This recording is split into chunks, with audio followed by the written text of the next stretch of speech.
Question पढ़ लो पहले। मैंने क्या बताया अभी पीछे फॉर्मूलों में? सरकमफ्रेंस शब्द बताया। सरकमफ्रेंस किस में होता है?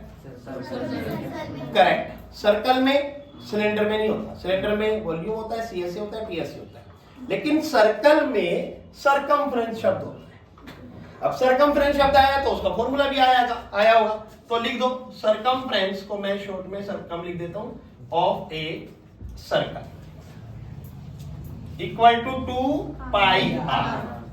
जो मुझे गिवन है, सिलेंडर के बेस में सर्कल होता है और सर्कल का सरकमफ्रेंस मुझे एक फॉर्मूला पता है जो मैंने लिख लिया यहां पे, इक्वल टू कितना है?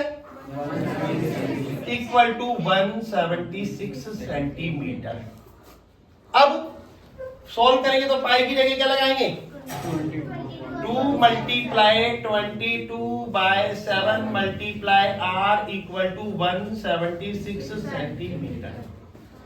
अब आर निकालना है, आर को यहीं छोड़ दो, इक्वल टू जो इधर नीचे है 7 और 1 वो उधर ऊपर चले जाएंगे, जो इधर ऊपर है वो किधर चले जाएंगे? नीचे चले जाएंगे। 176 multiply 7 multiply 1 upon 2 multiply 22 equal to r, मतलब रेडियस। यहां तक कोई दिक्कत है किसी को? नहीं है। आगे सुन लो। अब देखो 2 से 2 8 जा 16, 2 8 जा 16, कोई दिक्कत नहीं है। 2 काट दिया, 2 1 जा 2, ऊपर काट दिया 2 8 जा 16, 2 8 जा 16, कोई दिक्कत। अब 22 से भी काट सकते हो और 11 से भी काट सकते हो। चलो 11 से काट देते, छोटे बच्चे। 11 2 जा 22, 11 8 जा 88, 2 से 8, 2 1 जा 2, 8 काट दिया तो 4 इक्वल टू 7 4 जा 28 सेंटीमीटर इज रेडियस। तो हमें पता चल गया रेडियस क्या है। क्लियर हो गया? अगर मुझे सरकमफ्रेंस ही नहीं पता होगा, अगर मुझे सरकमफ्रेंस का फार्मूला ही नहीं पता होगा, तो क्या मैं ये रेडियस निकाल पाऊंगा? नहीं निकाल। तो यहां पर यही चीज समझने की है कि अगर मुझे सरकमफ्रेंस ऑफ रेडियस पता है तो मैं आगे काम कर पाऊंगा, नहीं तो मैं नहीं कर पाऊंगा। तो मतलब जब मैंने क्वेश्चन रीड करा और मेरे दिमाग में ये काला अक्षर भैंस बराबर है, तो फिर भैंस बराबर ही है, फिर 0, क्योंकि इसका ज्ञान नहीं है।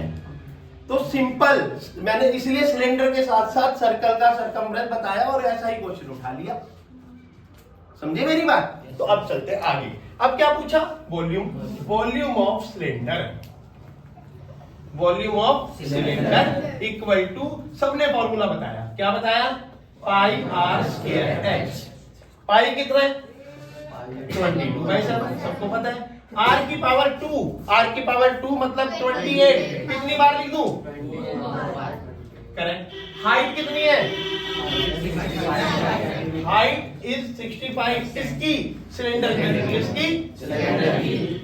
7 4 जा, अब इन चारों को मल्टीप्लाई करेंगे और करके देखेंगे। 22 इंटू 4 करता हूं तो ये तो सबको क्लियर, 88।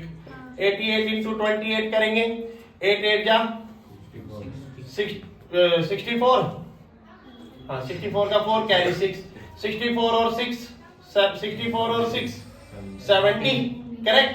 2 8 जा 16 का 6 कैरी 1, 2 8 जा 16 और 1 17, तो ये बन गया 4 6 4 1 2 2 4 6 4 2 4 6 4 मल्टीप्लाई करेंगे 65 करो फटाफट। 5 4 जा 20 का 0 कैरी 2, 32 का 2 कैरी 3, 23 का 3 कैरी 2 12, अगेन 6 से करेंगे 4,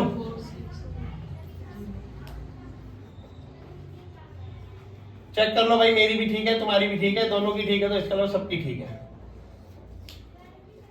देखना जरा, 22 इंटू 4 हो गया 88, 88 इंटू 28 हो गया, और 23 इंटू 65 160 160, करेक्ट। तो वॉल्यूम आ गया 160 सेंटीमीटर क्यूब, क्योंकि वॉल्यूम में क्या लगाते हैं? क्यूब। अब आगे चलते हैं। सी लेटरल, उसने बोला लेटरल सरफेस एरिया, तो 2 पाई आर एच। क्या फार्मूला है? 2 pi r h. 2 multiply pi की value 22/7 multiply r 28 into h 65, ठीक। 7 4 जा 28। अब 88 इंटू 2 करेंगे सबसे पहले, 176 मल्टीप्लाई 65 कर दो फटाफट, और बता दो आंसर क्या है। सर जी 4 से होगा ना, 2 से थोड़ी ना होगा ये। अरे भाई तू चुप रहे।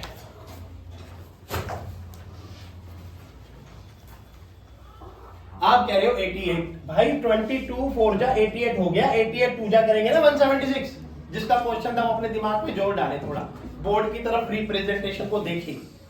चलो ठीक है, ओके। अब इसका मल्टीप्लिकेशन कैलकुलेशन निकाल के बताओ क्या आ रहा है फटाफट। आप बताओगे तभी लिखूंगा। कुल मिला के क्वेश्चन के अंदर 10440 रोंग है। नेक्स्ट 11380 गलत, रोंग। नेक्स्ट 11440 करेक्ट, 11440 सेंटीमीटर स्क्वायर लगा देना। अब काम की बात सुन लो जो जरूरी है इस क्वेश्चन में। इस कैलकुलेशन को चलो मैंने यहां पे करा, आप अपने रजिस्टर में लास्ट में ऐसे नीचे लाइन डाल दो और इसके अंदर कैलकुलेशन करो। एक पेज होता है ना, उस पेज को डिजाइन करो। सबसे पहले अपने रजिस्टर या अपनी नोटबुक में ना सबसे पहली लाइन ये डालो रफ काम की, फिर ऊपर सॉल्यूशन करो।